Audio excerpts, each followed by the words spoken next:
నీటి వనరుల విషయంలో ప్రభుత్వాలు చూపే శ్రద్ధను బట్టి వాటి సమర్థతను నిర్ణయించవచ్చు అన్నారు గ్రీకు తత్వవేత్త అరిస్టాటిల్. నమస్కారం. ప్రతిధ్వని కార్యక్రమానికి స్వాగతం. వేసవికాలం పూర్తిగా రాకుండానే నీటి ఎద్దడి మన రాష్ట్రం అంతా కూడా ఇవాళ ఆందోళన కలిగించేటటువంటి పరిస్థితిలో ఉంది. ఒక పక్క అపారమైనటువంటి జలరాశి ఉన్నటువంటి మన రాష్ట్రంలో మరొక పక్క నీటికి కటకటలాడేటువంటి పరిస్థితి. మండు వేసవిలో కుండ నెత్తి మీద పెట్టుకుని మహిళలు మైళ్ళు దూరం నడిచి నీటి కోసం తహతహలాడేటటువంటి పరిస్థితి. అలాగే పట్టణాల్లో ఎప్పుడు వాటర్ ట్యాంక్ వస్తుందా అనేటటువంటి నిరీక్షణ. మంచినీటికి ఈ కటకట ఎందుకు? మనం నీటి నిర్వహణని సమర్థవంతంగా ఎందుకు చేసుకోలేకపోతున్నాము? మనకున్నటువంటి భూగర్భ జలాలు ఎందుకు అడుగంటి పోతున్నాయి? మన ప్రభుత్వం ఉన్నటువంటి విధానాల్లో ఏవైనా లోపాలు ఉన్నాయా? వాటిని సవరించుకోవడానికి తీసుకోవాల్సినటువంటి చర్యలేమిటి అనేటటువంటి విషయం మీద ఇవాళ విశ్లేషణాత్మకమైనటువంటి చర్చను చేపట్టాం. ఈ చర్చలో పాల్గొనడానికి వచ్చినటువంటి నిపుణులను పరిచయం చేసుకున్న తర్వాత చర్చను ప్రారంభించుకుందాం. Shri Nalam Krishnarao, Hyderabad metro water board వ్యవస్థాపక డైరెక్టర్గా సుదీర్ఘకాలం పనిచేసినటువంటి మాజీ అధికారి, తెలంగాణలో ముఖ్యంగా రాజధాని హైదరాబాద్లో తాగునీటి వ్యవస్థ మీద సమగ్ర అవగాహన ఉన్నటువంటి వ్యక్తి. Doctor C Ramachandraiah, centre for economic and social studies సెస్లో పనిచేస్తున్నటువంటి వీరు తాగునీరుపై లోతైన అధ్యయనం చేశారు. వివిధ దేశాల్లోని తాగునీటి విధానాలని పరిశీలించినటువంటి నిపుణులు. డాక్టర్ జంజాల శంకర్, నమస్కారం అండి. గతంలో కాంగ్రెస్ పార్టీ తరపున విజయవాడ నగర మేయర్గా పనిచేశారు. పట్టణ ప్రాంతాల్లోని నీటి ఎద్దడి మీద సమగ్రమైన అవగాహన ఉన్నటువంటి వీరు పలు దేశాల్లోని తాగునీటి వ్యవస్థలను సునిశ్చితంగా పరిశీలించినటువంటి వారు. శ్రీ వై బాబు రాజేంద్ర ప్రసాద్, ఆంధ్రప్రదేశ్ సర్పంచుల సంఘం నాయకులు, రాష్ట్రంలోని వివిధ గ్రామాలు మండలాల్లో నెలకొన్న నీటి ఎద్దడి మీద అధ్యయనం చేసినటువంటి నాయకులు. చర్చలోకి వెళ్లే ముందు నీటి ఎద్దడి పరిస్థితిని ఒకసారి పరిశీలిద్దాం. ప్రపంచవ్యాప్తంగా 1/6 మందికి మంచినీరు సక్రమంగా అందడం లేదు. దాదాపు 110 కోట్ల మందికి తాగునీరు కనీస స్థాయిలో కూడా అందుబాటులో లేదు. దాదాపు 40 దేశాల్లో తీవ్ర నీటి ఎద్దడి నెలకొనగా 46 కోట్ల మంది ప్రజలు నీటి కొరతతో బాధపడుతున్నారు. 2025 నాటికి ప్రతి ముగ్గురిలో 2 తాగునీటి సమస్యను ఎదుర్కొంటారని సర్వేలు చెప్తున్నాయి. అప్పటికి 305 కోట్ల మంది నీటి కొరత బారిన పడతారని నిపుణుల అంచనా. మన దేశంలోని పట్టణాల్లో 38.38% ప్రజలకు తాగునీరు అందుబాటులో లేదు. కేవలం 12% ప్రజలకే పైపుల ద్వారా మంచినీరు అందుతోంది. కేంద్ర ప్రభుత్వ మార్గదర్శకాల ప్రకారం ప్రతి మనిషికి రోజుకు 135 లీటర్ల నీరు అవసరం. రాష్ట్రంలో దీనిని ఇప్పటికే 100 లీటర్లకు కుదించారు. కానీ 80% పట్టణాల్లో అది కూడా సరఫరా కావడం లేదు. పట్టణ ప్రాంతాల్లో 1523 బోర్లు ఎండిపోయాయని అధికారులు ధృవీకరిస్తున్నారు. అయితే ఈ సంఖ్య భారీ స్థాయిలో ఉన్నట్లు అనధికారికంగా తెలుస్తోంది. రాష్ట్రంలోని 91 పట్టణాల్లో ట్యాంకర్ల ద్వారా తాగునీరు అందిస్తున్నారు. ఇందుకు 750 ట్యాంకర్లను వినియోగిస్తున్నారు. అవి రోజుకు మొత్తం 6000 ట్రిప్పులు వేస్తున్నాయి. రాష్ట్ర వ్యాప్తంగా 8373 గ్రామాల్లో నీటి సమస్య జటిలంగా ఉన్నట్లు అధికారులు ప్రభుత్వానికి నివేదించారు. డాక్టర్ రామచంద్రయ్య గారు, మీతో ప్రారంభిద్దాం. నీటి ఎద్దడి ఇంత అధికంగా ఉండడానికి కారణం ఏంటి? అసలు ప్రజలకు త్రాగునీరు, కనీసం అవసరాలు కావాల్సినటువంటి త్రాగునీరు అందించేటువంటి విధానం ప్రభుత్వం దగ్గర లేదనిపిస్తుంది. ఫైర్ ఫైటింగ్ మెజర్ లాగా క్రైసిస్ వచ్చినప్పుడు ఇన్ని కోట్లు మంజూరు చేస్తున్నాం, ఇన్ని బోర్లు తవ్వండి, చిత్తశుద్ధి చేస్తున్నాం అని ప్రకటనలు తప్ప అసలు త్రాగునీటికి అన్నిటికంటే ముఖ్యమైనటువంటి ప్రాధాన్యత ఇచ్చి at any cost drinking water should get the highest priority అనేటువంటి విధానంతో ఉన్న నీటిని సద్వినియోగం చేసుకోవాలి.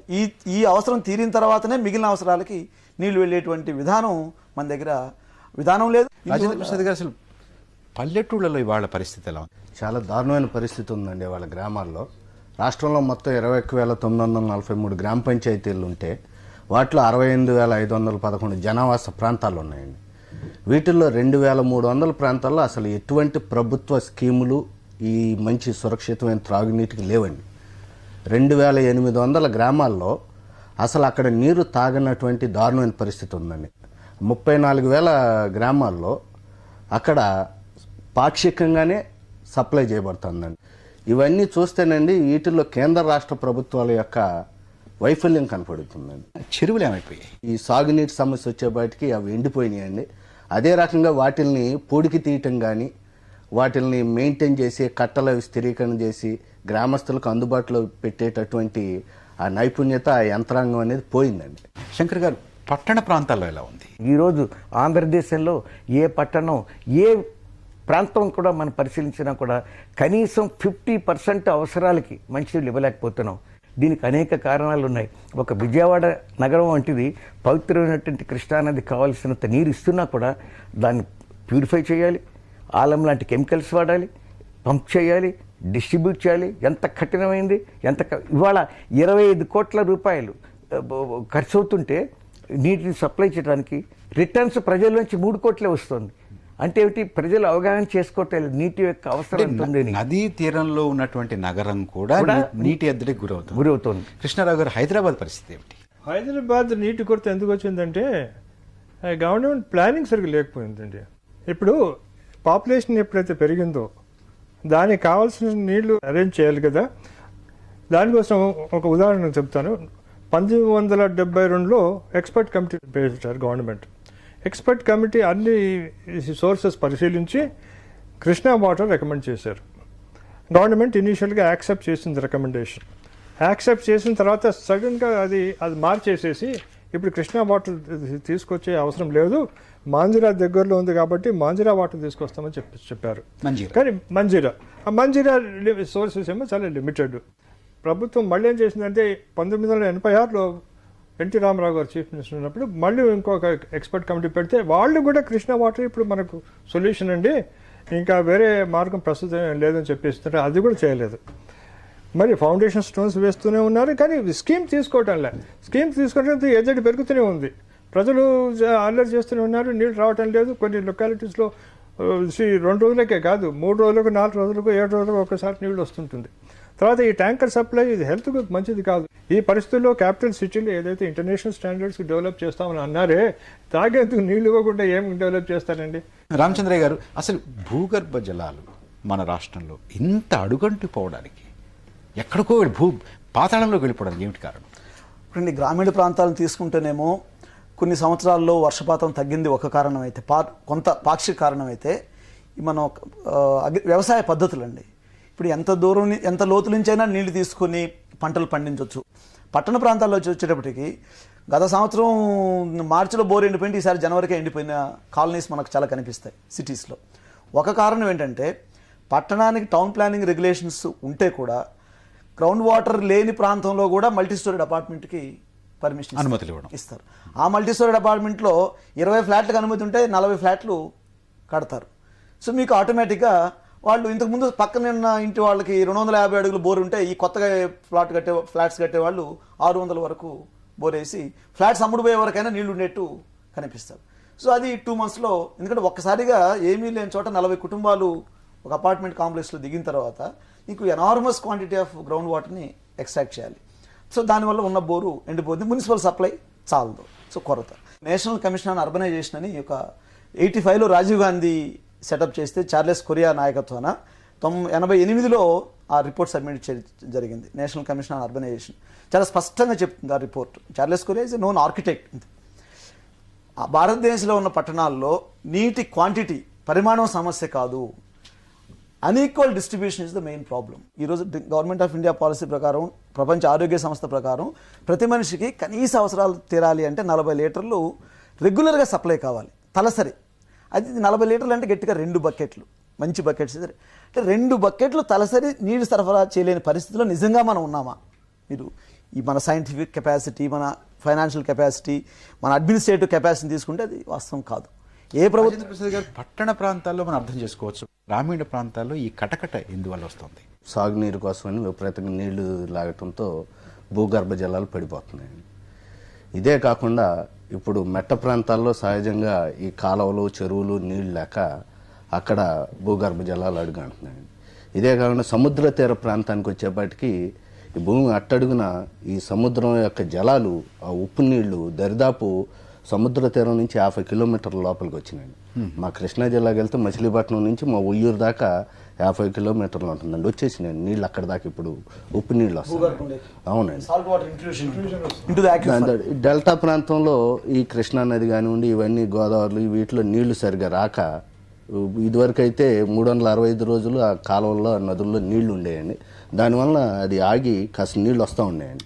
ఇప్పుడు అవి కూడా లేక 10 అడుగులకి నూయి పడేదండి. ఇప్పుడు అది అవకాశం లేక ఈ భూగర్భ మట్టాలు ఈ రాష్ట్రంలో ఉన్న గ్రామాల్లో 5 నుంచి 20 మీటర్ల వరకు కూడా లోతుకు పడిపోయినాయి ఉన్నాయండి. గ్రామ పంచాయతీకి ఆ గ్రామంలో ఉన్నటువంటి నీటి సమస్యని పరిష్కారం చేసేటటువంటి శక్తి ఉందా?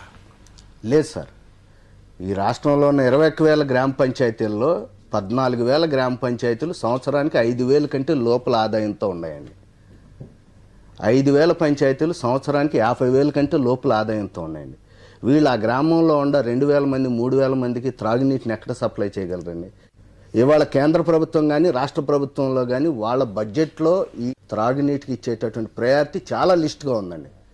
రాష్ట్ర ప్రభుత్వం 10,000 కోట్ల రూపాయల బడ్జెట్ పెడతంటే అందులో కేవలం సంవత్సరానికి 460 కోట్లు పెట్టడం జరుగుతుందండి. ఆ 460 కోట్లలో కూడా వాళ్ళు కేవలం 100 కోట్ల రూపాయలు మాత్రమే ఈ లేటెస్ట్ ఈ సంవత్సరం జరుగుతున్న మన రాష్ట్ర ప్రభుత్వంలో కేవలం 100 కోట్లు ఖర్చు పెట్టారండి. అందుట్లో కూడా 50 కోట్లు ఇప్పటివరకు ఖర్చు పెట్టారండి. వారం క్రితం 24 కోట్లు రిలీజ్ చేశారు. ఈ నెలాఖరికి ఇంకొక 26 కోట్లు రిలీజ్ చేస్తూ ఉంటున్నారండి. అదే రకంగా నగరపాలక సంస్థలు ఇది ఒక ప్రజాప్రతినిధులు చేయవలసిన పని కాదు. ప్రభుత్వం వాళ్ళు సైంటిఫిక్గా ఎక్స్పర్ట్స్ ఒపీనియన్ తీసుకొని దీనికే కొత్త కొత్త ప్రక్రియలు చేయాల్సిన అవసరం ఎంతైనా ఉందండి. ఇంటిగ్రేటెడ్ వాటర్ రిసోర్సెస్ మేనేజ్మెంట్, సంయుక్త నీటి వనరుల యాజమాన్యం కింద ఈ నీటి మేనేజ్మెంట్ జరగాలండి. మీకు గుర్తు చేస్తాను, 1986 ఏప్రిల్ 16న మరణశైపోయి కేఎల్ రావు గారు ఒక సుదీర్ఘమైనటువంటి లేఖ రాశారు రాజీవ్ గాంధీకి. దానిలో జాతీయ నీటి వనరుల పెంపుదల అనే దాని మీద చాలా పెద్ద ఉత్తరం రాశారు. ఈ గంగా కావేరి అనుసంధానం ఇలాంటివన్నీ కూడా కొన్ని ఆయన రాయటం జరిగిందండి. ఇదేదో ఒక గవర్నమెంట్ని బ్లేమ్ చేసి లేకపోతే ఒక పంచాయతీని బ్లేమ్ చేసి మున్సిపాలిటీని బ్లేమ్ చేసి పర్వాలేదు. కృష్ణారావు, వనరులు ఉన్నాయి, అది మనం కాపాడలేకపోతున్నాం, యూటిలైజ్ చేయలేకపోతున్నాం. కృష్ణా రివర్ తీసి 30 సంవత్సరాలు ఆగితే ఇప్పుడు మన కృష్ణా నీళ్ళు ఇక్కడ తీసుకొచ్చారు. అది కూడా పూర్తిగా తీసుకురాలే. ఒక స్టేజ్లో సగం తీసుకొచ్చారు, ఇంకా మిగతా సగంకు ఇంకొక సంవత్సరం పడుతుందని అంటున్నారు. ఆ నీళ్ళు వచ్చినట్టయితే ఏదో ఉండేది కాదు కదా. జంధ్యాల గారు చెప్పిన దానికి ఇప్పుడు కృష్ణారావు గారు చెప్పండి. కృష్ణా వాటర్ నుంచి 2వ దశ పూర్తి చేసి ఇంకొక 90 MGDలు వస్తే కూడా ఈరోజు ట్యాంకర్ దగ్గర గంట సేపు వెయిట్ చేసి ఒక ట్యాంకర్ వస్తున్నాయి, 2వ ట్యాంకర్ ఎప్పుడు వస్తుందో తెలియక 100 మంది కొట్లాడుకునే పరిస్థితి తగ్గుతుందా? తగ్గే అవకాశం కనపడడం లేదు. ఎందుకంటే ఇప్పుడు ఉస్మాన్ సాగర్, హిమాయత్ సాగర్ నిండుగా ఉన్నప్పుడు వీళ్ళకి ఇదే పరిస్థితి ఉండింది. ఈరోజు కృష్ణా నుంచి 58 MGDలు వస్తున్నాయి ఇప్పుడు రోజు, ఇక్కడ 45 MGDలు ఎండిపోయినాయి. కొరత ఉన్న వాళ్ళకి సంవత్సరం అంతా కొరతే ఉంటా ఉంది కదా. రామచంద్రయ్య గారు, అంటే మన విధానంలో ఏదైనా దోషం ఉందా? ఎక్కడ ఉంది దోషం?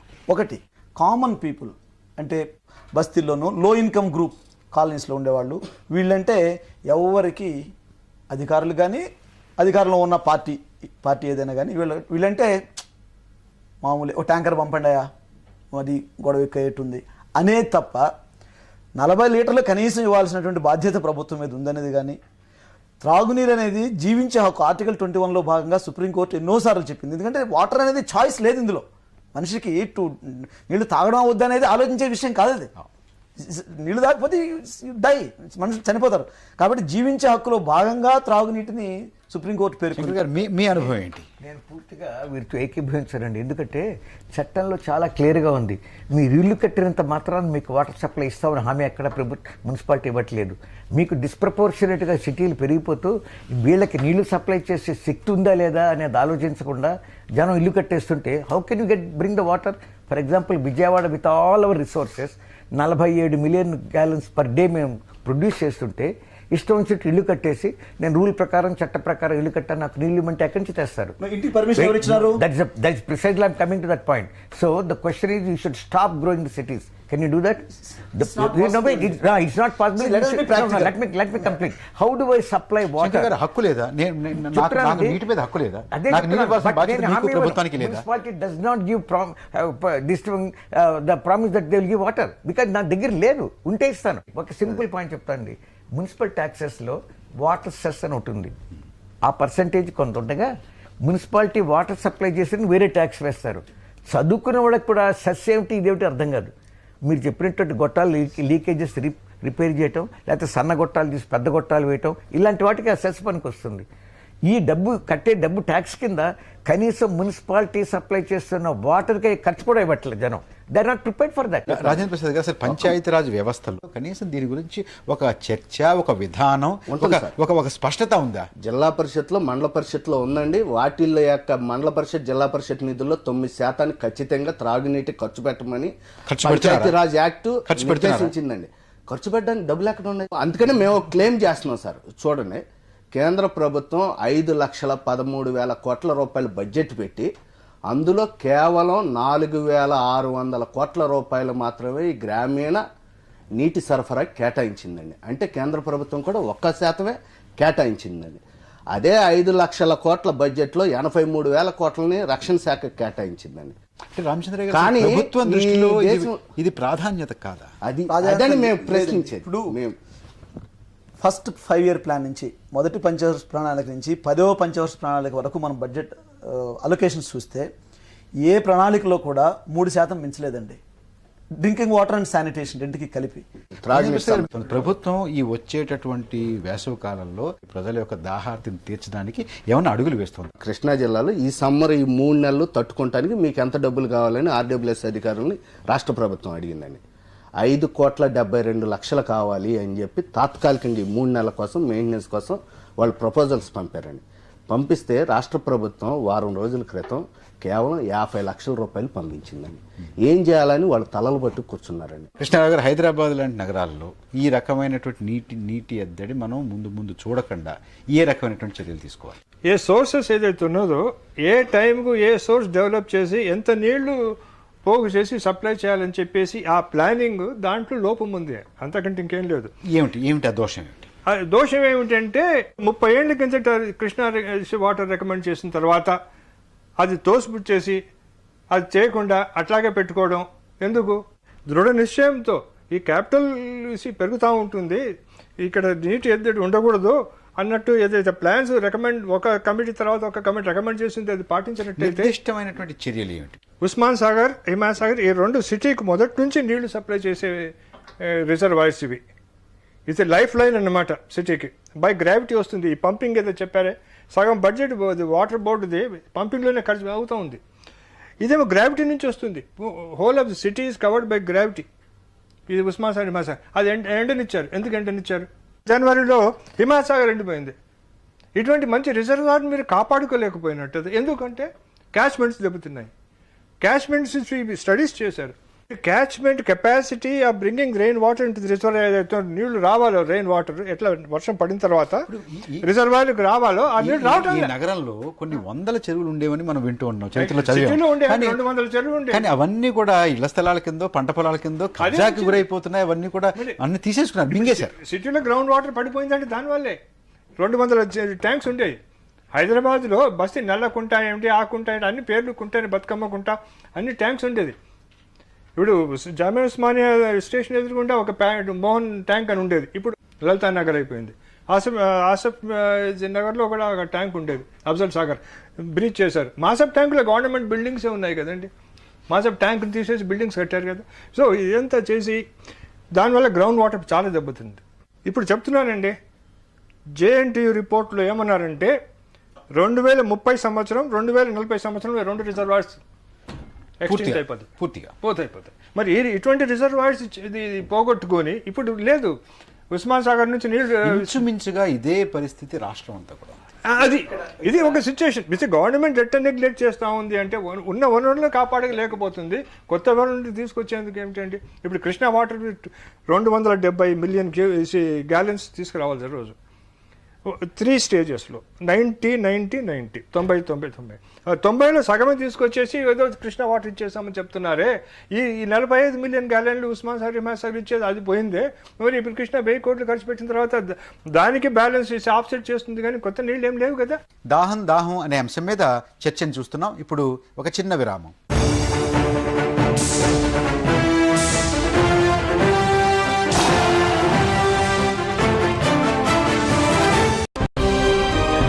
నీరు సమాజపు ఉమ్మడి ఆస్తి. దాన్ని దాచుకోవాలి, గౌరవించాలి, ఉమ్మడిగా పంచుకోవాలి. తిరిగి చర్చలోకి వెళ్లే ముందు రాష్ట్రంలో భూగర్భ జలాలు ఎలా అడుగుంటున్నాయో ఒకసారి పరిశీలిద్దాం. రాష్ట్ర వ్యాప్తంగా భూగర్భ జలాలు అడుగంటిపోతున్నాయి. రాష్ట్రంలో నెలకొన్న వర్షాభావ పరిస్థితులతో భూగర్భ జలాలపై విపరీత ప్రభావం పడింది. నీరు సాధారణ స్థాయి కంటే 5 మీటర్ల కిందికి వెళ్లిపోయింది. అన్ని జిల్లాల్లో ఇదే పరిస్థితి ఉంది. కడప జిల్లా తిమ్మయ్యగారిపల్లిలో భూగర్భ జలాలు గరిష్టంగా 72.85 మీటర్ల లోతుకు పడిపోయాయి. దాదాపు 18 జిల్లాల్లో సాధారణ స్థాయి కంటే 20 మీటర్ల లోతుకు చేరుకున్నాయి. అనంతపురం జిల్లాలో 28 మండలాల్లోనూ, మహబూబ్ నగర్లో 18, కడప, చిత్తూరు, మెదక్ జిల్లాల్లో 17 మండలాల్లో భూగర్భ జలాలు సాధారణ స్థాయి కంటే 20 మీటర్ల అడుగుకు చేరాయి. ప్రకాశం జిల్లాలో 12 మండలాల్లోనూ, నిజామాబాద్లో 10 మండలాల్లోనూ, పశ్చిమ గోదావరిలో 7 మండలాల్లోనూ ఇదే పరిస్థితి ఉంది. కృష్ణా జిల్లాలో 6 మండలాల్లోనూ, కర్నూలు, వరంగల్, కరీంనగర్, రంగారెడ్డి జిల్లాల్లో 5 మండలాల్లోనూ భూగర్భ జలాలు సాధారణ స్థాయి కంటే 20 మీటర్ల లోతుకు చేరుకున్నాయి. నల్గొండ, ఆదిలాబాద్, తూర్పుగోదావరి జిల్లాల్లో 4 మండలాల్లోనూ, ఖమ్మంలో 2, గుంటూరులో 1 మండలంలోనూ జలాలు అడుగంటాయి.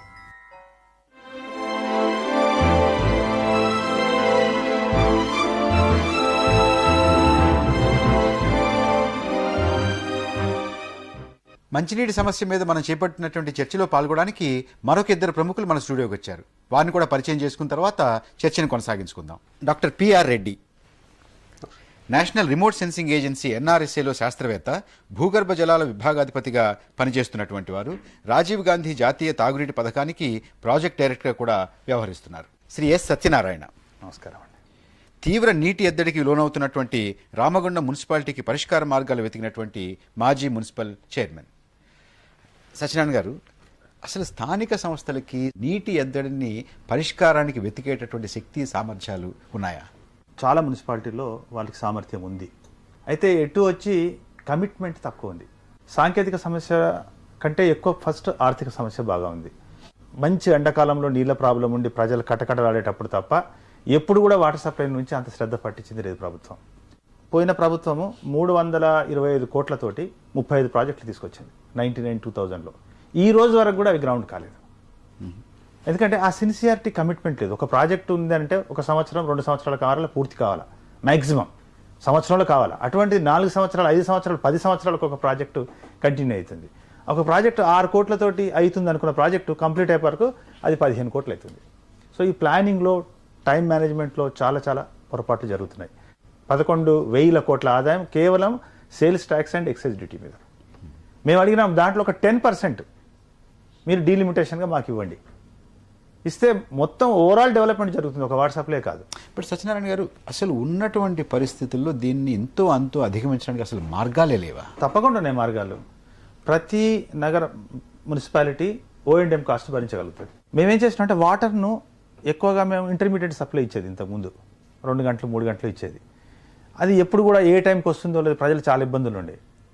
ఆ తర్వాత చాలా ఎక్స్పోజర్ వచ్చింది. నేను కూడా చాలా కంట్రీస్ తిరిగి చూసిన తర్వాత చాలా కంట్రీస్లో 24 అవర్స్ వాటర్ సప్లై ఉంది. మన దగ్గర కూడా నా జ్ఞాపకంలో పూర్వకాలంలో 24 అవర్స్ వాటర్ సప్లై ఇచ్చిన దాఖలాలు ఉన్నాయి. మనం ఎందుకు ఇవ్వకూడదు అంటే మెయిన్గా లైన్ లాసెస్ ఎక్కువ, లీకేజెస్ని అరెస్ట్ చేసి ఒక జోన్ వైజ్గా కన్వర్ట్ చేసుకుంటూ మేము ఒక 50% ఏరియాను 24 గంటల వాటర్ సప్లైకి తీసుకెళ్ళినాం. హాట్ సమ్మర్లో కూడా గోదావరి ఎండిపోయినప్పుడు కూడా సబ్సాయిల్ వాటర్ తోటి మేము 24 గంటల వాటర్ సప్లై ఇచ్చినాం. అప్పుడు overall consumption has come down. అప్పుడు 24 గంటలు ఇస్తే లైన్ ప్రెషర్స్ మెయింటైన్ అయినాయి, హెల్త్ మెయింటైన్ అవుతుంది. ఎందుకంటే ఎప్పుడైనా వస్తుందో పర్వాలేదు, అప్పుడు పట్టుకోవచ్చు అనుకుంటుంది. అంటే వాళ్ళు అందరూ ఒకేసారి తీయరు. అందరూ ఒకసారి తీయరు. మీరు వాట్సాప్లో ఎప్పుడు మీరు ఎప్పుడంటే సిటీలో ఉన్నారు కనుక మీకు అండర్ గ్రౌండ్ లైన్స్ మీరు చూడరు. కానీ మీరు గ్రామాలకు వెళ్ళినా, మీరు సిటీ గ్రౌండ్లో ఏదైనా అవకాశం ఉండి అండర్ లైన్ ఓపెన్ చేస్తే వర్షం పడేటప్పుడు ఎట్లాగైతే నీళ్ళు పోతాయో వాటర్ సప్లై చేసినప్పుడు అంత నీళ్ళు వేస్ట్ అవుతుంది. అంటే మోర్ దాన్ 50% ఆఫ్ వాటర్ చేరిన దాంట్లో నుంచి కూడా వేస్ట్కి వెళ్ళిపోతుంది. మీరు ఇప్పుడు పర్ క్యాపిటా 40 లీటర్స్ కనీసం ఇవ్వాలి అని మనం ఇందాక డిస్కస్ చేసుకుంటున్నాం. మనం ఒకవేళ సోర్స్ నుంచి తీసుకున్న వాటర్ను లెక్కేసుకొని పాపులేషన్ తీసుకుంటే పర్ క్యాపిటాకు 120 లీటర్స్ కంటే ఎక్కువ కూడా మనం డ్రా చేస్తున్నాం water. So even today Delhi లోపల 40% వేస్టేజ్ అన్అకౌంటెడ్ వాటర్ పోతుంది. Madras is more than 35%. మన ఆంధ్రప్రదేశ్లో ఇంకా లెక్కలు వాళ్ళు కరెక్ట్ కట్టలేదు, కానీ it will be definitely more than 40%. అంటే ఇప్పుడు మనం మొన్న ఏం చేసినాం, 35 MGD వాటర్ తెచ్చుకున్నాం ఫస్ట్ స్టేజ్లో, ఇంకొక 35, ఇంకో 45 మళ్ళీ తెచ్చుకోబోతున్నాం. ఇట్లా ఎంత తెచ్చుకున్నా కానీ ఇక్కడ ఉన్న వేస్టేజ్ ఆఫ్ వాటర్ని మనం ఎంతవరకు అయితే కంట్రోల్ చేయలేమో, ఎంత తెచ్చుకున్నా కూడా అందులో మళ్ళీ 40%. దీంట్లో ఏమైతుంది, ప్రతిసారి లైన్లు మార్చాలంటే డబ్బు ఖర్చు, లైన్లు మార్చాలంటే ఇబ్బంది అని మనం ఎన్నడో ఒక రోజు మార్చాలి కదా. ఈరోజు బెంగళూరులో ఒక్కొక్క సెక్టర్ వైజ్గా చేసుకుంటూ పోతున్నారు. ఒక సెక్టర్ మార్చడానికి వాళ్ళకి 45 crores పడుతుంది. But they are spending. ఎందుకంటే అక్కడ 24 గంటలు వాటర్ సప్లై ఇవ్వడానికి total line up to house tap వాడే వరకు కూడా మొత్తం లైన్స్ మారుస్తున్నారు. రామచంద్ర గారు, వనరుల్ని మనం కాపాడుకోవాలి అనేటటువంటిది ఒక విధానపరమైనటువంటి దృష్టి ప్రభుత్వానికి కనపడుతుందా? ఇప్పుడు సంక్షోభం వచ్చినప్పుడు దానికి స్పందించడం తప్ప విధానం లేదు. ప్రజలకు భాగస్వామ్యం ఇచ్చేటువంటి విధానం లేదు. వాళ్ళకి తెలియదు. తెలియనప్పుడు వాళ్ళతో కూర్చొని మాట్లాడగలగాలి. ఇప్పుడు ఈ చెరువు ఎండిపోయింది, ఆ చెరువు మీద గతంలో ఈ 4 గ్రామాలు ఆధారపడేటివి. ఈ 4 గ్రామాల ప్రజలతో కూర్చోండి. మీరు సర్పంచ్ని ఇన్వాల్వ్ చేయండి. అన్ని రాజకీయ పార్టీలకు ఇప్పుడు గ్రామాల్లో కూడా యాక్టివ్గానే ఉన్నారు. వీళ్ళందరూ కూర్చొని ఈ చెరువును కాపాడాలంటే ఈ 4 గ్రామాల ప్రజలు ఏం చేయాలి? వీళ్ళ భాగస్వామ్యంతో ఏ చిన్న మార్పు జరిగినా అది ఎక్కువ కాలం నిలుస్తుంది. ఎప్పుడైతే కొంచెం దాని ద్వారా ప్రస్తుతం ఆ దృష్టి లేదు. అందుకే ఫెయిల్ అయిపోతున్నాయి. ఇప్పుడు జియో ఇష్యూ చేసినారు. ఆ జియో ఇంజనీర్కే అందడం లేదు. ఇంజనీర్కి అందిందంతే కూడా అక్కడికి వెళ్తే ప్రజలు దాన్ని తిరస్కరిస్తారు. బోరు వేసుకోవాలి అంటే ఇంజనీర్ వెళ్ళి చట్టం ఉంది లేదు అంటే తిరగబడతారు. ఇప్పుడు మీరు భారతదేశంలో ఇప్పుడు రాజేందర్ సింగ్ గారు చేసినటువంటి ఆల్వార్ జిల్లాలో కార్యక్రమాలు కానీ, అన్నా హజారే చేసినటువంటి కార్యక్రమాలు మహారాష్ట్రలో, మీరు ఇట్లాంటి కొన్ని ఉదాహరణలు ఉన్నాయి. ఇప్పుడు మన ముందు గత 10-15 సంవత్సరాల్లో భారతదేశంలో పూర్తి కరువు కాటకాలతో ఉన్నటువంటి కొన్ని గ్రామీణ ప్రాంతాల్లో ఉన్న చెరువుల్ని రివైవ్ చేసుకోవడం ద్వారా చాలా పూర్తి అసలు కొంచెం కాస్త ఆలోచనతోటి కాస్త చొరవతోటి మనం గనక పనిచేస్తే ఈ రకమైనటువంటి పరిస్థితి లేకుండా మనం నిత్యము మంచినీళ్ళ కొరత లేకుండా ఉండేటటువంటి పరిస్థితి మనకు అవకాశం ఉంది. దీనికి ఉదాహరణలు ఉన్నాయి. ఇవన్నీ కూడా ప్రజల భాగస్వామ్యంతో జరిగినవి మాత్రమే, ప్రభుత్వ భాగస్వామ్యంతో కాదు. ప్రభుత్వం ఎక్కడెక్కడన్నా ఉంటే కొంచెం ఫెసిలిటేటర్ రోల్ తప్ప అధికారులు వెళ్ళి చేసిన కార్యక్రమాలు కాదు. శంకర్ గారు, ఇప్పుడు ఒక పక్క ఇందాక నుంచి మనం ప్రభుత్వ వైఫల్యాలు, కేంద్ర ప్రభుత్వ వైఫల్యాలు, ఫండ్స్ లేకపోవటం, చిత్తశుద్ధి లేకపోవటం ఎన్నెన్నో మాట్లాడుతున్నాం. ఎస్యూమింగ్ ఇవన్నీ ఉన్నాయనుకోండి, సరైనటువంటి వర్షపాతం మనకుందా? మన నదుల్లో పూర్వంలాగా నీళ్లు వస్తున్నాయా? పూర్వంలాగా చెరువులోకి నీళ్లు వస్తున్నాయా? క్యాచ్మెంట్ ఏరియాలో నీళ్లు సరిగ్గా వస్తున్నాయా? ఒక పక్క అడవులను నరికేస్తున్నాం, వర్షపాతం తగ్గిపోతుంది. దీనికి కూడా చర్యలు తీసుకోవాలి కదా. ఇవాళ అన్ని తీసుకొచ్చి మీరేదో వాటర్ సప్లై బాగా చేస్తాం, లీక్స్ లేకుండా చేస్తాం అంటే వాటర్ ఏది ఇవ్వటానికి. ఒక పక్కేమో గోదావరిలో ఇంకా 70%-75% సముద్రంలోకి వెళ్ళిపోతుందని వింటున్నాం. కృష్ణానది దాదాపు ఆలమట్టి ధర్మం అని, లేకపోతే కర్ణాటక వాళ్ళు చేసే మిగతా పనుల వల్ల అసలు మనకు నీరు వచ్చే జాడే కనిపించట్లేదు. ఈ కృష్ణా జిల్లాలోంచి మీరు నీళ్లు మద్రాసుకి వెళ్తోంది, ఇటు పక్క హైదరాబాద్కి వస్తుంది, అటు డెల్టాలో వాళ్ళకి చొక్క నీళ్లు లేదు అని చెప్పి వాళ్ళు బాధపడుతున్నారు. ఈ మొదటి క్రాప్కే నీళ్లు లేదని వాళ్ళు బాధపడుతున్నారు. అసలు డెల్టాకి మెట్ట ప్రాంతాలకి కూడా తేడా లేకుండా పోయింది ఏమిటి భూగర్భ జలాలకు సంబంధించినంత వరకు? డెల్టాలో భూగర్భ జలాలు ఎక్కువే ఉన్నాయి, కానీ వాటి వాడకం కూడా ఎక్కువైపోయింది. అక్కడ తాగడానికి యోగ్యమైనటువంటి నీరు లేదు. తాగడానికి యోగ్యమైనటువంటి నీరు డెల్టా ప్రాంతంలో కొంతవరకు పైనే ఉంది. కిందికి వెళ్తే డెల్టా కిందో ఇంతకుముందు సముద్రపు జలాలు అక్కడ నిల్వ ఉన్నాయి, అలాగే ఉండిపోయినాయి. ఇప్పుడు కొంతమంది అంటున్నారు సముద్రపు జలాలు అక్కడి నుంచి ఇక్కడికి వచ్చినాయని. కాదు, డెల్టా ప్రాంతం అంటే ఇప్పుడు మన కృష్ణా గోదావరి డెల్టా ప్రాంతంలో రాజమండ్రి వరకు, అక్కడ విజయవాడకు ఒక 4 కిలోమీటర్ల వరకు మేము ఇప్పుడు శాటిలైట్ డేటాతో చూసినట్లయితే సముద్రం అక్కడి వరకు ఇంతకుముందు ఉండేది కొన్ని వేల సంవత్సరాల క్రితము. అక్కడ ఉన్న రాక్ ఫార్మేషన్ మిగులు తగులు ఇంకా ఉంది, ఉప్పు ఫార్మేషన్స్ ఉన్నాయి. అక్కడ ఉన్న రాక్సులలో 130% కంటే ఎక్కువ ఉప్పే ఉంది. కాబట్టి అక్కడ ఉన్న జలాలు మొత్తం ఉప్పుగా ఉండడానికే వీలుంది. కాకపోతే తర్వాత ఈ రివర్స్ ఫామ్ అయ్యేసేసేసి డెల్టా సిస్టమ్ ఏర్పడిన తర్వాత పైన ఒక 5 మీటర్లు కానీ 10 మీటర్లు ఫ్రెష్ వాటర్ సెడిమెంట్స్ ఏర్పడేసేసేసి అందులోనే మాత్రం కొంతవరకు ఈ మనం తాగడానికి ఉపయోగకరమైనటువంటి వాటర్ ఉండేది. వాటిని ఎక్కువ క్వాంటిటీలో మనం తీసేసాం. మీరు ఉపగ్రహం నుంచి చూస్తే మీకు వచ్చేటటువంటి ఆ డేటా చూస్తే ఇంకొక 10, 15, 20 సంవత్సరాలకి ఎలా ఉంటుంది? 84-85లోనే నేను స్టేట్ గవర్నమెంట్ వాటర్ రిసోర్స్ కమిటీలో చెప్పడం జరిగింది.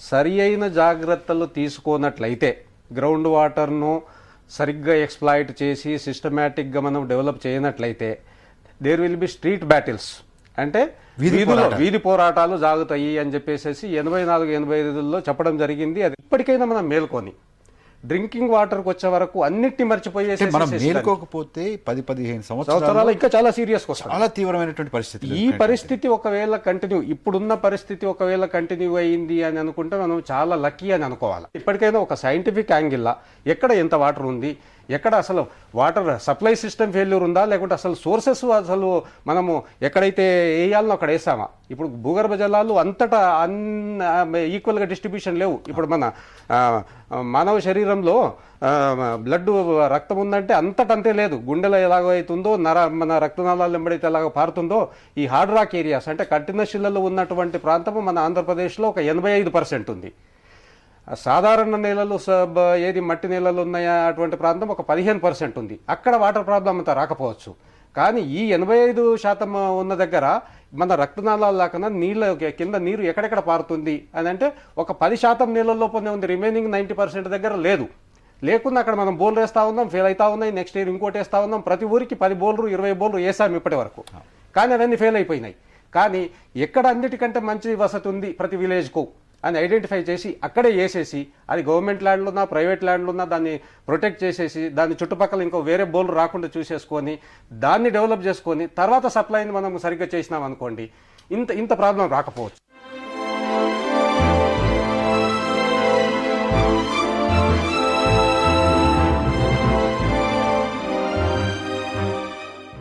సమస్త ప్రాణికోటికి మూలాధారమైన నీరు భూమండలంలో 71% ఆక్రమించుకున్న ఆ నీటిలో 97.5% కేవలం ఉప్పు నీరే, 2.5% మాత్రమే పరిశుభ్రమైన నీరు. తిరిగి ఆ నీటిలో 68.9% మంచు రూపంలో ఉంటే 29.9% భూగర్భ జలాల రూపంలో ఉంది. 0.9% తేమ రూపంలోనూ, 0.3% నదుల్లో, సరస్సుల్లో, చెరువుల్లో తాగడానికి అనువుగా ఉంది. ప్రపంచ తలసరి జల వినియోగం 8,500 క్యూబిక్ మీటర్లుంటే మన దేశంలో జల వినియోగం 2,200 క్యూబిక్ మీటర్లు. 2050 నాటికి ప్రపంచంలో ప్రజల నీటి అవసరం 2,788 బిలియన్ల క్యూబిక్ మీటర్లు అయితే లభ్యమయ్యే నీరు 1,403 బిలియన్ల క్యూబిక్ మీటర్ల కంటే ఎక్కువ ఉండదని ఒక అంచనా. పరిస్థితి ఇలాగే కొనసాగితే 2010 నాటికి మన దేశంలో ఒక్కొక్కరికి 5 గ్యాలన్లు అంటే 22.50 లీటర్లు మాత్రమే అందుబాటులో ఉంటుందని శాస్త్రవేత్తలు పేర్కొంటున్నారు. ఐక్యరాజ్యసమితి లెక్కల ప్రకారం అయితే ఓ మనిషికి రోజుకు కనీసం 50 లీటర్ల నీరు అవసరం. మరోవైపు మన దేశంలో 5,60,000 గ్రామాల్లో 3.5 లక్షల గ్రామాలు తీవ్ర నీటి ఎద్దడిని ఎదుర్కోవడం సమస్య తీవ్రతకు అద్దం పడుతుంది. మన దేశంలో 1951లో నీటి అందుబాటు సగటున 5,177 క్యూబిక్ మీటర్లు ఉంటే 2001 నాటికి 1,869 క్యూబిక్ మీటర్లకు, 2025 నాటికి 1,341 క్యూబిక్ మీటర్లకు పడిపోతుంది. దీంతో దేశంలో తీవ్ర స్థాయిలో నీటి ఎద్దడి ఏర్పడనున్నట్లు ప్రభుత్వం స్వయంగా రూపొందించిన దిక్సూచి పత్రం వెల్లడిస్తోంది.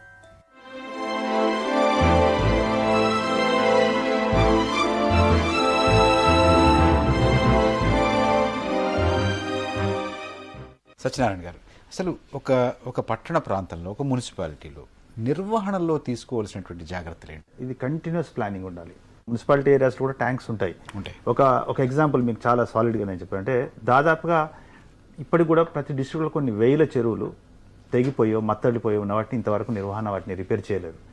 ఒక టౌన్ మా దగ్గర మేడిపల్లి అని ఉంది. ఒక 5-6 సంవత్సరాల నుంచి దాంట్లో ఎప్పుడు వాటర్ డ్రై అవుతుంది. సమ్మర్లో చాలా ప్రాబ్లం వస్తుంది. మరి ఇంతకు ముందు ఎందుకు రాలేదు అక్కడ అని ప్రాబ్లం స్టడీ చేస్తే, అక్కడ ఉన్న ఒక చెరువు ప్రతి సంవత్సరం డ్రై అయిపోతుంది బై డిసెంబర్ ఇట్ సెల్ఫ్.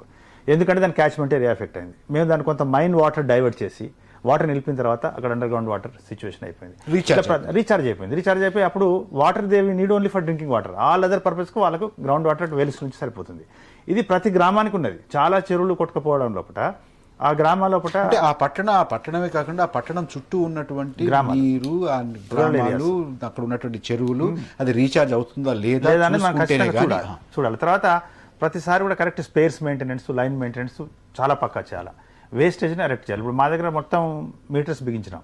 చాలా వండర్ఫుల్ రిజల్ట్స్ మేము అబ్జర్వ్ చేసినాం. మేము అంతకుముందు ఏదైతే వాటర్ ఇస్తుంటామో ఒక ఏరియాకు, ఆ వాటర్ కంటే తక్కువ వాటర్ మేము టోటల్గా సప్లై చేయడం జరుగుతుంది. ఇంకొకటి ఏంటంటే మేము ప్రతి సంవత్సరం మొత్తం మీద వాటర్ వినియోగం తగ్గిందండి. వినియోగం తగ్గలేదు, రియల్ యూజ్ అవుతుంది, వేస్టేజ్ తగ్గుతుంది. అంటే ఇప్పుడు కన్జ్యూమర్స్ మేము ఇదివరకు 500 లీటర్లు మొత్తం మీద మీరు సరఫరా చేస్తుంటే ఇప్పుడు 500 లీటర్ కన్నా తక్కువ చేసి అందరికీ కూడా నీరు ఇచ్చేటటువంటి. సపోజ్ మేము అప్పుడు ఒక 5 lakh లీటర్స్ ఇచ్చేది అనుకోండి. 5 lakh లీటర్స్ 2 అవర్స్లో మేము ఇచ్చేది. అదే 5 lakhs లీటర్స్ మేము కొత్తగా 24 hours ఇచ్చేవారైనప్పుడు 7 lakhsకి వెళ్ళింది. Again we have come down slowly to less than 5 lakhs. దాంతో మొత్తం వాళ్ళకు సప్లై చేయడానికి అవకాశం వచ్చింది. దాంతో ఏంటంటే ప్రతి కన్జ్యూమర్ నిర్వహణ వాడకం కన్జ్యూమర్ నోస్ అనమాట, వాడికి బిల్లు పడుతుంది, మీటరింగ్ అవుతుంది. అయితే ఒకప్పుడు అబోవ్ 60 రూపీస్ బిల్ వచ్చేవాళ్ళు 80% ఉండే. నేను మినిమం బిల్ను 40 రూపీస్కి తగ్గించిన. అప్ టు 12 KL వరకు ఓన్లీ 40 రూపీస్ ఛార్జ్ చేసి ఆ తర్వాత 5 రూపీస్ పర్ KL అని సిస్టమ్ పెట్టినాం. సో బిలో 40 రూపీస్ బిల్ వచ్చే వాళ్ళు 80% పెరిగినారు. Only 20% they are using 100-150 rupees because they are consume చేస్తున్నానికి వాళ్ళు పే చేస్తున్నారు. కానీ poor people now they are paying below 40 rupees. అదే గ్రూప్ ట్యాప్స్ మేము ఫ్రీ ట్యాప్స్ అక్కడ ఇవ్వలేదు. దెర్ ఇస్ నో మొత్తం మున్సిపాలిటీలో మేము 4 ఫ్రీ ట్యాప్స్ ఇచ్చినాం. 4 ఓవర్ హెడ్ ట్యాంక్స్ దగ్గర 4 ఫ్రీ ట్యాప్స్ ఇచ్చినాం. ఎక్కడ ఇవ్వాలి, అక్కడ 24 అవర్స్ ఫ్రీ వాటర్ ఉంటుంది, ఎవరైనా పట్టుకెళ్ళచ్చు. మిగతా అంతలో దెర్ ఇస్ నో ఫ్రీ. ఇప్పుడు చాలా బీదావాళ్ళలో గ్రూప్ ట్యాప్ ఇచ్చినాం. 18 KL వరకు your charging only 40 rupees. So 5 families వాళ్ళంతా కలిసి కట్టుకుంటారు. 5 ఫ్యామిలీస్ 6 ఫ్యామిలీస్ పేరట ఒకటి ట్యాప్ ఇస్తాం వాళ్ళకు. సో వాళ్ళు 40 రూపీస్లో 6 ఫ్యామిలీస్ ఆర్ కంటైనింగ్. వాళ్ళకి 40 రూపీస్ బిల్ వస్తుంటే అరబ్ దేశాల్లో ఇవాళ సీ వాటర్లోంచి ఫ్రెష్ వాటర్ చేసుకుంటున్నారు. Desalination. ఎస్, అది చాలా ఖరీదైన ప్రాసెస్. మనం ఆ స్టేజ్కి ఎప్పుడు చేస్తామో మనకు తెలియదు. అదేవిధంగా ఈ అరబ్ కంట్రీస్ పక్కనే ఉన్నటువంటి ఇజ్రాయిల్లో వాళ్ళని చూసి మనం ఎంతో నేర్చుకోవాలి. నీటి ఎడారిలో వాళ్ళ నీటిని ఎందుచేతనంటే వారి యొక్క సాగుబడి ఉండేటువంటి నేల ఎంత ఉంది అంటే ఇజ్రాయిల్ దేశంలో మన Narasaraopet division of Guntur district అంతా కూడా లేదు. కానీ వాళ్ళు ఫ్లవర్స్, ఫ్రూట్స్, వెజిటబుల్స్ యూరప్ అంతా సప్లై చేస్తున్నారు. అంటే conservation of water is the most important thing. మనంతా నేర్చుకోవాలి, మన రైతులకు కూడా నేర్పాలి. రెడ్డి గారు లాంటి వారు చెప్పాల్సింది ఇంకోటి కూడా ఉంది ఏంటంటే, ఉష్ణోగ్రత పెరగటం వల్ల 9,000 అడుగుల వరకు మంచు కరిగేటువంటి హిమ పర్వతాల్లో 10,000 అడుగుల వరకు మంచు కరిగి ఎనార్మస్ వాటర్ కిందకు వచ్చేస్తుంది. అంటే సమ్మర్లో ఫ్లడ్స్ వస్తున్నాయి, రెయినీ సీజన్లో కూడా ఫ్లడ్స్ వస్తున్నాయి. అలాంటిది హిమ పర్వతాల్లో వచ్చేది కూడా మంచినీరే కదా. అది సముద్రం పాలు కాకుండా ఈ గంగా కావేరీ స్కీమ్ లాంటిది ఏదైనా చేయటానికి అవకాశం ఉందే. వాట్ ఆర్ బికాజ్ అనేక దేశాలు తిరిగారు కదా, ఇతర దేశాల నుంచి మనం చూసి నేర్చుకోవాల్సినవి ఉన్నాయి. మోస్ట్ ఇంపార్టెంట్ అండి, సబ్ సాయిల్ వాటర్ వెళ్ళే మార్గాలు మనం అన్వేషించాలి. ఫర్ ఎగ్జాంపుల్ ఇంత విశాలమైనటువంటి హైదరాబాద్లో మనుషులు వాడుతున్నటువంటి నీరు సిమెంట్ డ్రైన్స్ ద్వారా ఊరు బయటికి వెళ్తుంటే లోకల్గా సబ్ సాయిల్లోకి వెళ్ళటలేదు. మన పూర్వకాలంలో మట్టి కాలువలు ఉండేవి. మట్టి కాలువలోకి మనం వాడిన నీరును వదిలేస్తే కొంత ఇంకేది, కొంత ఆవిరయ్యేది, కొంత డౌన్కి ప్రవహించేది. ఇప్పుడు అలాగే సైడ్ వాల్స్ కట్టి కింద మట్టి ఉండేట్టుగా మనం కాలువలు చేయాలా కూడా మనం ఆలోచించాలి. అదేవిధంగా సబ్ సాయిల్ వాటర్ పెంచడానికి మనం ఏం చేయాలి కూడా మనం ఆలోచించాలి. రీసైక్లింగ్లో ఒకటి ఏమిటంటే సఫిస్టికేటెడ్ ఎక్విప్మెంట్స్ అని సరిగ్గా లేకపోవటం చేత కంప్లీట్గా రీసైకిల్ చేసి తాగటానికి వీలయ్యేటువంటి చక్కటి పరిస్థితి చేసే అవసరం లేదు. ఈవెన్ మీ అందరికీ తెలుసు, సెప్టిక్ ట్యాంక్లోంచి వచ్చినటువంటి వాటర్ అంటే మలమూత్రాలు వాడిన సెప్టిక్ ట్యాంక్లోంచి వచ్చింది చాలా క్లీన్ అవుతుంది. అందులో బ్యాక్టీరియా మలమూత్రాలను తినేసి ఆర్గానిక్ పొల్యూటెంట్ తినేసి వచ్చే నీటిని శుభ్రంగా సాగుకి వాడచ్చు. అదేవిధంగా ఈ నగరాల్లో వచ్చిన వీటిని కూడా స్ప్రెడ్ చేయించాలి. అంటే సోషల్ ఫారెస్ట్రీ పెంచడానికి కానివ్వండి, ఇంకా రీసైక్లింగ్ అంతకన్నా మనం చేయలేం. దాహం అనే అంశం మీద చర్చను చూస్తున్నాం. ఇప్పుడు ఒక చిన్న విరామం.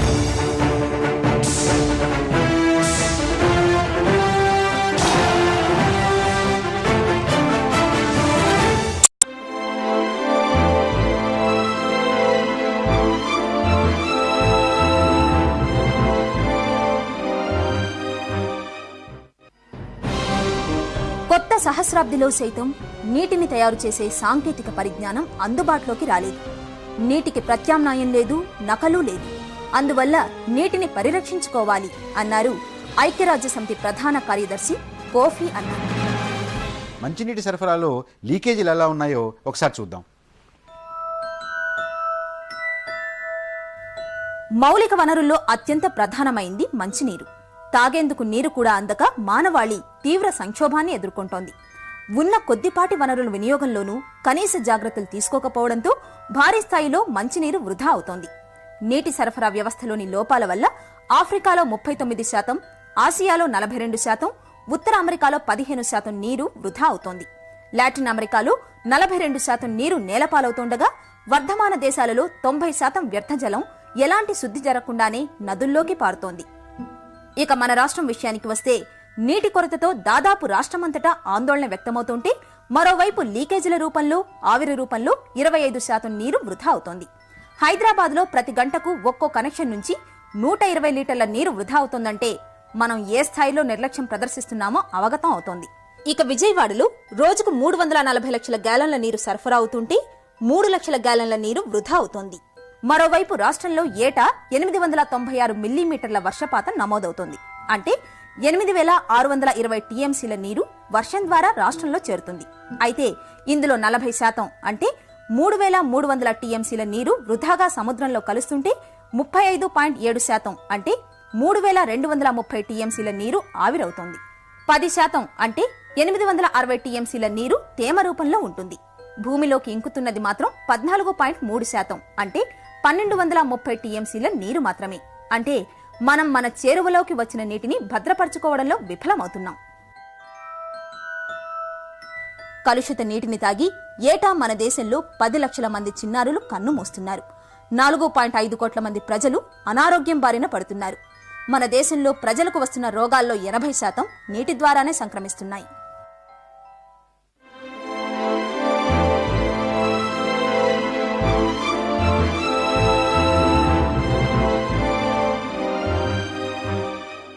రామచంద్ర గారు, నిర్వహణలో ఏ రకమైనటువంటి జాగ్రత్తలు తీసుకోవాలి? ఒకటి, మనం ఉన్న వాటర్ని ఎట్లా మేనేజ్ చేసుకోవడం మీద ఎక్కువ శ్రద్ధ పెడుతున్నాం. లేకపోతే ఇప్పుడు అది ఇష్యూ చాలా వైడ్ అయిపోతుంది.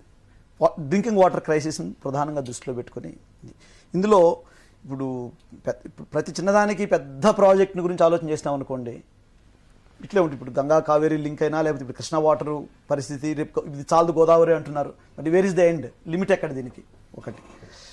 నెంబర్ 2, ఉన్న నీటిని ఇప్పుడు ఇంతకుముందు అన్నారు నీటికి సరైన చెల్లించడం లేదు అనేది. చెల్లించే సమస్య కాదు, ముఖ్యంగా ఈ సరళీకరణ, ప్రపంచీకరణ విధానాలు పెద్ద ఎత్తున వచ్చి ప్రతి నగరము మా నగరానికి రండి మీరు అని ఈ పెద్ద పెద్ద ఈ బిజినెస్ ఆర్గనైజేషన్స్ ఇన్వైట్ చేయడం మొదలుపెట్టిన తర్వాత పెట్టుబడులు లేకపోతే పెట్టుబడి రాదు. అది వచ్చిన తర్వాత నీళ్ళల్లో కూడా మార్పు ఎట్లా వచ్చిందంటే, నేను 2 ఉదాహరణ మీకు హైదరాబాద్ నుంచి ఇస్తాను. ఇప్పుడు స్లమ్స్లో ఒక చిన్న ట్యాంక్ కట్టి రాత్రి వచ్చి 10 ట్యాంకర్లు వచ్చేసి దాంట్లో నింపితే ఉదయాన్నే 6 గంటలకు అందరికీ నీళ్ళు అందుతాయి, వాళ్ళ పనులకు వాళ్ళు వెళ్తారు. అది కట్టడానికి మన దగ్గర స్కీమ్ ఉండదు, డబ్బులు ఉండదు. ఇండియన్ స్కూల్ ఆఫ్ బిజినెస్కి అక్కడ ఈ రోజు కూడా ఎప్పుడూ 700కి మించి జనాభా అందులో ఉంటారు. స్టూడెంట్స్, ఫ్యాకల్టీ మీరు అంతా తీసుకుంటే కూడా less than 700 people live in Indian school of business. Gachibowli దగ్గర ఉంటుంది. దానికి నీళ్ళు ఇవ్వడానికి యుద్ధ ప్రాతిపదికన కొన్ని కిలోమీటర్ల పాటు మంజీరా మెయిన్ పైప్ లైన్ నుంచి రాష్ట్ర ప్రభుత్వం పైప్ లైన్ వేసింది. 700 మందికి ఎన్ని నీళ్లు కావాలి మీరు చెప్పండి. మీరు ఏ ప్రాతిపదికైనా తీసుకోండి, వాళ్ళకు ఉండడానికి తాగడానికి ఎంత. రోజుకు 3.5 లక్షల లీటర్ల నీళ్లు అంతకు తగ్గకుండా ఏమాత్రం వేళల్లో మార్పు లేకుండా ఈ రోజుకి సప్లై జరుగుతూ ఉంది. ఎంత రేటు జరుగుతూ ఉంది? ఉస్మానియా ఆసుపత్రి కిలో లీటర్కు 35 రూపాయలు పే చేస్తే ఇండియన్ స్కూల్ ఆఫ్ బిజినెస్ 4 రూపాయలు పే చేస్తుంది కిలో లీటర్ నీళ్ళకి. అంటే 1000 లీటర్ల నీళ్ళకి ఉస్మానియా ఆసుపత్రి, అంటే పేదలకు ఉచితంగా చేసినటువంటి ఆసుపత్రి 35 రూపాయలు కిలో లీటర్కి పే చేస్తే ఇండియన్ స్కూల్ ఆఫ్ బిజినెస్ 4 రూపాయలు పే చేస్తుంది ఈ రోజుకి. మరి ఈ విధానం ఎక్కడి నుంచి వచ్చింది? రాష్ట్ర ప్రభుత్వ విధానం నుంచి వచ్చింది. మరి ఇక్కడ వాటర్ బోర్డుకి ఛాయిస్ ఇవ్వలేదు ప్రభుత్వం. మిగిలిన చోట్ల వాటర్ బోర్డు మీరు మేనేజ్ చేసుకోండి, మీరు పెంచుకోండి. కానీ ఇన్ని లక్షల లీటర్ల నీళ్లు, ఎందుకంటే మనకు కరువు ఉంది కాబట్టి, కొరత ఉంది కాబట్టి, అందరికీ కావాల్సినంత నీళ్లు ఉంటే మీరు ఎంతైనా ఇచ్చుకోండి, పెద్ద సమస్య కాదు. కరువు పంపకంలో ఏది కరువు పరిస్థితిలో కూడా ఇక్కడ ప్రభుత్వం 5 సంవత్సరాల పాటు అగ్రిమెంట్ చేసుకొని 4 రూపాయలకే కిలో లీటర్కి ఇచ్చేటువంటి పరిస్థితి రాష్ట్ర ప్రభుత్వం కల్పించింది. మరి దీనికి ఎవరు బాధ్యులు? ఎవరిని నిందించాలి? నెంబర్ 2, యాజ్ ఆన్ టుడే హైదరాబాద్లో పెద్ద క్రైసిస్ ఉంది కదా, మనం చూస్తున్నాం, రోజు వార్తలు చదువుతున్నాం. హైదరాబాద్ వాటర్ బోర్డు నుంచి కోకోకోలా కంపెనీకి నీళ్ళ మంత్లీ సప్లై చూడండి. గత 4 సంవత్సరాల డేటా మా దగ్గర ఉంది. చూస్తే ఎప్పుడైతే త్రాగునీటి కొరత చాలా తీవ్రంగా ఉంటుందో నగరంలో, కోకోకోలా నీళ్లు తీసుకునే క్వాంటిటీ కూడా పెరుగుతుంది. ఏ ధరకు నీళ్ళకి ఇస్తున్నాం వాళ్ళకి? అదే మళ్ళీ నేను ఉస్మానియా ఆసుపత్రికి 35 రూపాయలు ఛార్జ్ చేస్తుంటే కోకోకోలా కూడా 35 రూపాయలకే నీళ్లు, అంటే 3.5 పైసా. చాలా రోజుల పాటు 25 రూపాయలు ఉంది, 2.5. ఫిబ్రవరి 1 నుంచి దాన్ని 60 రూపాయలకు చేశాను, అంటే 6 పైసలు. అంటే మీకు రోజు యాజ్ ఆన్ టుడే ఈ March, April, May the peak సీజన్స్లో రోజుకు 10 లక్షల లీటర్ల నీళ్లు కోక్ తీసుకుంటుంది. ఎందుకంటే వాళ్ళకి మ్యాక్సిమం బిజినెస్ ఈ పీరియడ్లో జరుగుతుంది. అందుకని మీకు చిరంజీవి ప్రకటనలు వస్తాయి, థమ్స్అప్ తాగండి, హిమాలయ ఎత్తు అని చెప్పేసి. ఎందుకంటే that is water, making business with water. మరి థమ్స్అప్ లీటర్ 35 రూపాయలు మీకు మార్కెట్లో అమ్ముతారు. 3 లీటర్లు నీళ్లు కావాలి, 1 లీటరు సాఫ్ట్ డ్రింక్ రావాలంటే అనేది సైంటిఫిక్గా చెప్తారు. మీరు 3 లీటర్లు కలిసి మీకు 18 పైసలకే దొరికిపోయాయి. 35 లీటర్లు మార్కెట్లో అమ్మితే ఈ ప్రకటనల మీద కోట్లు ఖర్చు పెట్టి మీకు హిమాలయాలు, లేకపోతే ఈ పంపిణీ ఎవరికి ఇస్తున్నాము, ఎంతకి ఇస్తున్నాము, ఎలా ఇస్తున్నాము అనేటటువంటి దాని మీద మార్పు తీసుకురావాలి, దృష్టి పెట్టాల్సిన అవసరం. నంబర్ 1, తీవ్రత ఎక్కువ ఉన్నప్పుడు త్రాగునీటి కోసం మిగిలిన అన్ని రకాల సప్లై అయినా సరే ఆపగలిగేటువంటి పాలసీ ప్రభుత్వం దగ్గర రావాలి. అది రానంత వరకు ఇక్కడ కొట్టుకునే వాళ్ళు కొట్లాడుకుంటూ ఉంటారు, ట్యాంకుల దగ్గర యుద్ధాలు, వీధి కొట్లాట జరుగుతూనే ఉంటాయి. అందే వాళ్ళకి నీళ్లు ఎంత కావలసిన నీడైనా అందుతూనే ఉంటాయి. ఆ విధానంలో మార్పు రాకపోతే మీరు ఇంకా కృష్ణా నీళ్ళు తీసుకురండి, గోదావరి నీళ్ళు తీసుకురండి, కానీ ఈ కొట్లాడుకొని కొరతో సఫర్ అయ్యేటువంటి ప్రజానీకం బాధపడుతూనే ఉంటారు. రెడ్డి గారు, ఒక స్టేట్ కానివ్వండి, ఒక బేసిన్ కానివ్వండి, ఒక పరివాహక ప్రాంతం అనండి, దాంట్లో ఎంత నీరైతే సంవత్సరానికి ఇంకుతుందో లెక్కగట్టి, దట్ ఈస్ వాటర్ బడ్జెటింగ్ అంటాం మేము, గ్రౌండ్ వాటర్ రిసోర్స్ ఎస్టిమేషన్. దీనికి గవర్నమెంట్ ఆఫ్ ఇండియాలో ఒక కమిటీ చేశారు. 1984లో ఒక కమిటీ ఉండేది, 1997లో దాన్ని రీకన్స్టిట్యూట్ చేశారు. దానికి నేను కూడా ఒక మెంబర్ను. So it has decided certain కొన్ని నార్మ్స్ పెట్టారు దానికి. ఆ దాని ప్రకారం ఏమైనా స్పష్టమైనటువంటి వ్యూహాలు ఉన్నాయి? స్పష్టమైన వ్యూహాలు ఉన్నాయి. అంటే ఒక బేసిన్లో ఎంత వాటర్ అయితే సంవత్సరానికి లోపలికి ఇంకుతుందో అంతకంటే ఎక్కువ వాటర్ డ్రా చేయడానికి వీలు లేదు అని చెప్పేసేసేసి వాళ్ళు చెప్పారు. ఎందుకు నేషనల్ వాటర్ పాలసీలో క్లియర్గా ఇట్ హ్యాస్ బీన్ ఎనన్షియేటెడ్, అంటే స్పష్టంగా చెప్పడం జరిగింది ఏంటంటే universal access to safe drinking water. అంటే డబ్బులు పెట్టకపోవడం అది ఆ సమస్య, అది వేరనుకోండి. Universal access to safe drinking water is a part of the national water policy. కానీ దాన్ని అచీవ్ చేయాలంటే మొత్తం వాటర్ రిసోర్స్లో 15% ఈ డ్రింకింగ్ వాటర్ కొరకు ఉంచాలా. ఈ డ్రింకింగ్ వాటర్ కొరకు 15% ఎక్కడ ఉంచుతున్నామంటే ఒక డిస్ట్రిక్ట్ కానీ ఒక బేసిన్లో ఉంచుతున్నాము, కానీ ప్రతి విలేజ్లో ఉంటుందా అంటే ఉండడం లేదు. ఎక్కడికక్కడ ఒక దగ్గర ఎక్కువైపోతుంది, ఒక దగ్గర తక్కువైతుంది. ఆ ఒక దగ్గర ఎక్కువయ్యడం తక్కువయడానికి అసమానతలన్నీ పూర్తి చేయాలంటే ఒక సైంటిఫిక్ బేసిస్గా ఎక్కడ ఎంత వాటర్ ఉంది, ఎక్కడ ఎంత యూజ్ అవుతుంది అనేది ప్రతి విలేజ్కు లెక్క కట్టాల్సిన అవసరం ఇప్పుడు తప్పనిసరి. మన దేశంలో, ముఖ్యంగా మన రాష్ట్రంలో ఈ రకంగా చర్యలు తీసుకోవడానికి కావాల్సినటువంటి సాంకేతిక పరిజ్ఞానం మనకుందా? ఉంది, అన్ని పరిజ్ఞానాలు ఉన్నాయి, లెక్కలు చేస్తూ ఉన్నాం. కానీ సఫిషియంట్ స్టాఫ్ లేదు. ఏ డిపార్ట్మెంట్ కాడ ఇప్పుడు ఆంధ్రప్రదేశ్కి వచ్చేసేస్తే గ్రౌండ్ వాటర్ డిపార్ట్మెంట్ ఉంది, వాళ్ళు లెక్కలు కట్టారు, పెద్ద పెద్ద బేసిన్స్ వైజ్ లెక్కలు కట్టారు, ఇచ్చారు. వాటిని ఫాలో అప్ చేయడం లేదు గ్రౌండ్ మీద.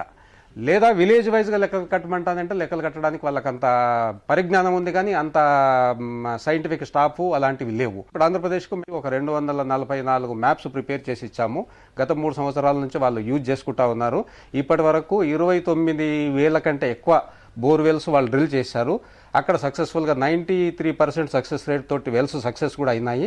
వాళ్ళు ఇంకా అదే విధంగా ముందుకెళ్ళిపోతా ఉన్నారు. Remaining half of the part కూడా మేము మ్యాప్స్ ప్రిపేర్ చేసి వాళ్ళకి ఇస్తా ఉన్నాం. కానీ సఫిషియంట్ సైంటిఫిక్ మ్యాన్ పవర్ అమలు చేయడానికి కావాల్సిన ఆర్థిక వనరులు ఆ డిపార్ట్మెంట్స్కి ఇవ్వడము, ఈ లైన్ల సైంటిఫిక్ థింకింగ్ ఉండేసేసి దానికి గ్రౌండ్ వాటర్ లెజిస్లేషన్ అనేది రావాలా. సత్యనారాయణ గారు, ఈ వాటర్ సప్లై ప్రాజెక్ట్స్ను యాజ్ ఏ స్పెషల్ ప్రాజెక్ట్స్గా తీసుకోవాలి.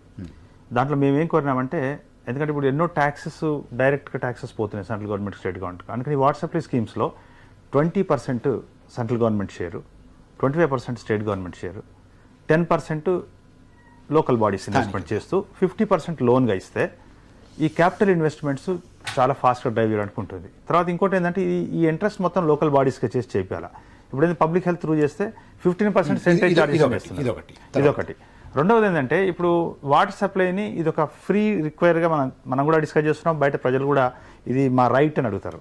కానీ ఈ రోజు వాటర్ సప్లైకి ఎలక్ట్రిసిటీ ఛార్జెస్ వస్తే ఆల్మోస్ట్ ₹8 పర్ యూనిట్. అంటే ఒక మీడియం స్కేల్ ఇండస్ట్రీస్కి ఏదైతే ఛార్జ్ చేస్తున్నారో దాదాపుగా లీటర్కి ఎంత అవుతుంది?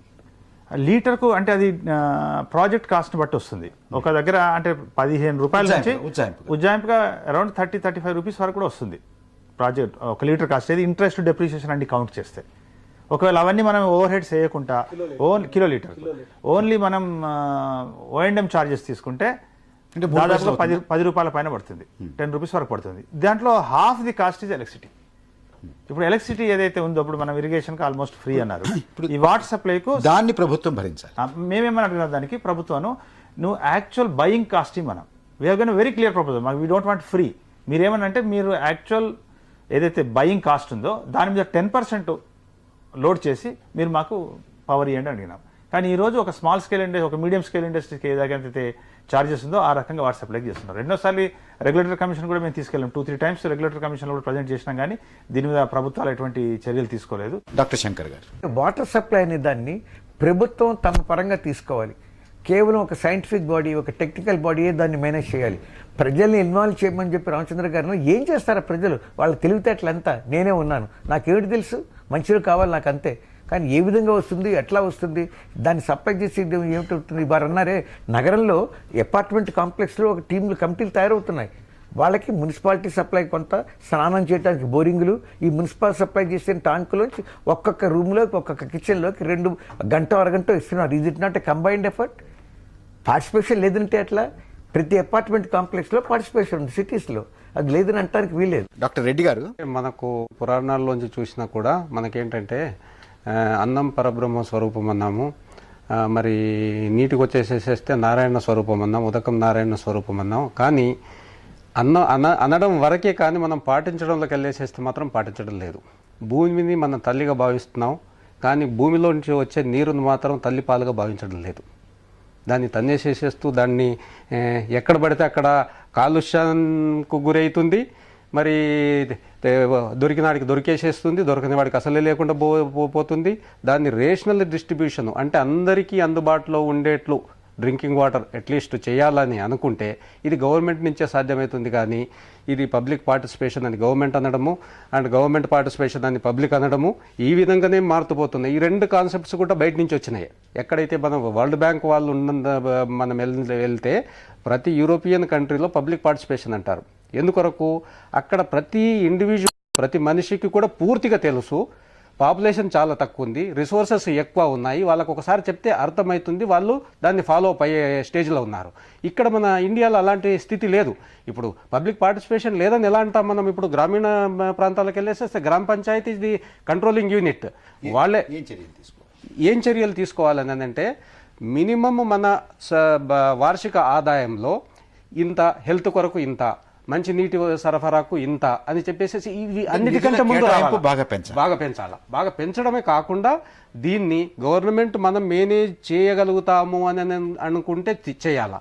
చేయలేకపోతే ఏ విధంగా మేనేజ్ చేయాలంటే ప్రైవేట్ కన్నా ఇచ్చేసేసిన ఎన్ష్యూర్ చేసేసేయాలి. ఇప్పుడు నువ్వు పలానా విలేజ్కు నువ్వు 5 years 10 years మంచినీటి సప్లై నువ్వు చేస్తాను అని అంటే deposit here 10 lakh rupees and we're giving you a contract.